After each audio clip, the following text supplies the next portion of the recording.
Alright, let's talk about this Man of the Year trend that is currently sweeping the nation right now. Or more specifically, about how these men's egos are so fragile that once again they have completely misunderstood a trend, co-opted it, and then ruined it to try and make fun of, belittle, and humiliate women. Because God forbid women just have something of their own, right? Notice how they never make up their own trends, but have to take them from us to ruin them? And as always, make sure you like and follow along for more. But if you're not already familiar, the Man of the Year trend is a trend that women created using that Lorde song, in which they are sharing amongst each other some of the most wild and vile things men have ever said or done to them. And whilst yes, some of it is just men cheating an insane amount, as you can imagine, and I don't have to explain this to the women who have already experienced having to date men, the messages and especially the voice memos that were being shared in this trend very quickly became extremely unhinged and, of course, violent. And the reason I believe every single one of them, especially this story, is because this exact story happened to me as well. This is not something that women are unfamiliar with. I'm pretty sure statistically, unfortunately, almost any woman I know could scroll back through one of her previous relationships and pull up some pretty crazy messages for this trend. But then men decided to come in and do what men do best, which is miss the point entirely, take something that isn't theirs,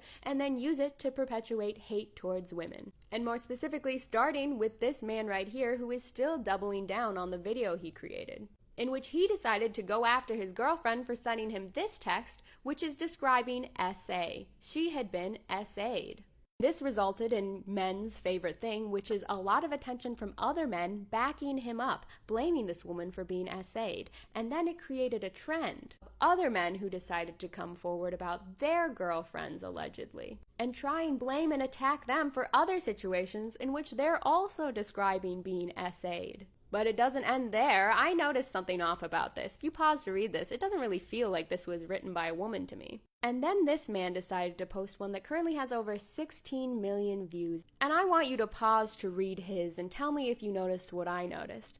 There's no way this was written by a woman. What woman describes her evening as run a train on me? So I headed over to the comment section. And in a now deleted comment in which he had liked, someone said, "I'm getting tired of these clearly fake rage bait ones." It's interesting how that comment's gone now. And then I started going back and looking at all the trending ones that men have posted, and they all look like they're kind of written using the same language and sentence structuring, as if they're kind of copying and pasting and hardly changing them. The worst ones I could find that still checked out as real were just stories of women cheating on men. But to even get anywhere close to the experience women have, they had to make up lies, and even then they still ended up accidentally writing SA stories.